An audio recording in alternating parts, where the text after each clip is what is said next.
Welcome to the One Year Book of Mormon. A non-Mormon reads through the Book of Mormon. Mosiah chapter 9. Chapter overview. We are now given an account of the people who left Zarahemla until the time that Ammon and the others meet up with them, starting in this chapter and going through chapter 22. In this particular chapter, Zeniff writes about leaving Zarahemla, them being permitted to inherit the land, and wars between the Lamanites and the people with Zeniff. I'm not really sure what to call these people with Zeniff because they came from Zarahemla, but they may be called Nephites at some point. So, sorry, it's a little clunky, but it'll have to do. Verse 1 says, I, Zeniff, having been taught in all the language of the Nephites, and having had a knowledge of the land of Nephi, or of the land of our father's first inheritance, and having been sent as a spy among the Lamanites that I might spy out their forces, that our army might come upon them and destroy them.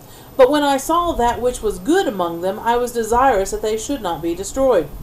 Is Zeniff a Nephite or a Zarahemlite? Your guess is as good as mine. The book of Omni, and here, where it speaks of our father's first inheritance, makes it sound like only Nephites would have gone because the people of Zarahemla were not descended from Lehi or Nephi at all. So the land of Nephi could not have been their father's first inheritance. Instead, they were descended from a separate group of Israelites that left Jerusalem about the same time that Lehi did, and settled in Zarahemla, so that would be their first inheritance. However, other things, both before and here, make it sound like they were descendants of Zarahemla. As the narrative unfolds, let's keep this in mind and see if it's consistent at all. My bet is it's not. Back to the narrative, we read that Zeniff was a spy with the intent of destroying the Lamanites, but he changed his mind when he saw that there was some good among them, and desired to make a treaty with them. The unnamed ruler over this group of people from Zarahemla disagrees and commands that Zeniff be killed. But this somehow leads to a bit of a civil war with the shedding of much blood.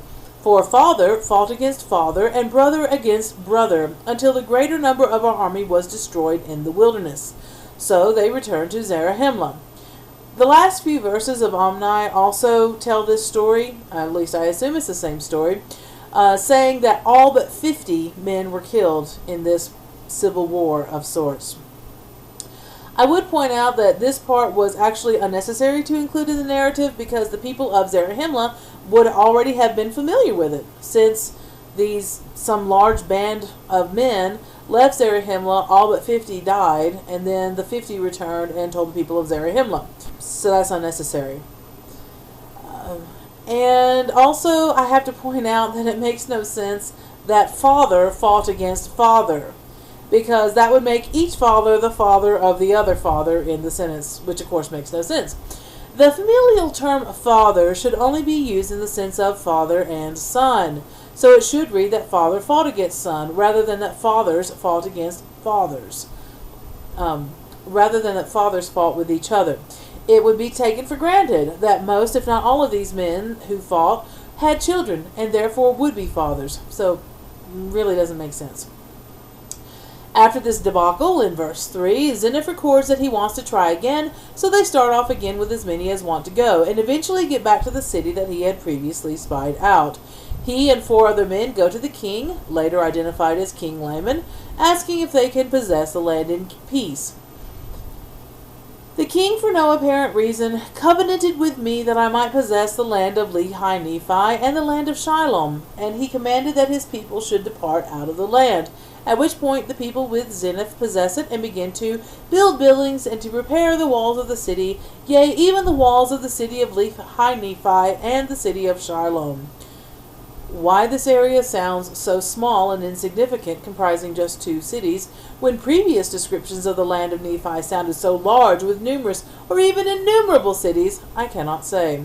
We are later told that Laman did this somehow to bring the people into bondage, though we're not told how, and it really doesn't make sense.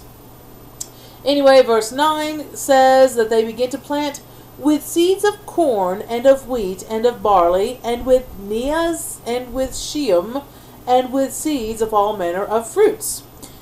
Now, there's no evidence of wheat or barley in the Americas prior to European colonization, so if this is referring to something other than actual corn, wheat, and barley, but only grains like those, with God telling Joseph Smith to use the words corn, wheat, and barley because it's similar enough, and that way the readers would know sort of what they're talking about. Why not do the same with Neas and Sheum? Why translate all the words, all these seeds, except just a few? Makes no sense. It sounds like Joseph Smith was just making up words here and mixing in these made-up words of so-called plants with actual plants so the people would believe that it was all real. In verse 11, we're told that 12 years after they settled in the cities, King Laman finally decides that if he waits any longer to enslave them, they'll grow too strong. The next verse says that the reason is that the Lamanites are lazy and want to just take half of what the people from Zarahemla produce, but that doesn't really make sense, that it would be considered better to give up a couple of cities and displace untold numbers of your own people, and then at some point eventually to enslave the new residents of those cities rather than just kill them to start with when they're less numerous. Rather than just kill them to start with, like they have done before many times with the wars between the Lamanites and the Nephites. In the next year, King Laman sends, or at least allows or encourages his people to start killing the people of Zarahemla, now in the land of Nephi, and take their flocks and food. So the people living in the outskirts of town flee into the city of Nephi, where Nephi arms them with all sorts of weapons and prays for God's help, so that they killed 3,043 Lamanites and drove them out of the land, with 279 of their own being killed as well. While we were never told how many people left the land of Nephi with Mosiah to go to Zarahemla, nor how many left from Zarahemla to go back to the land of Nephi, we at least have this number, for whatever it may be worth.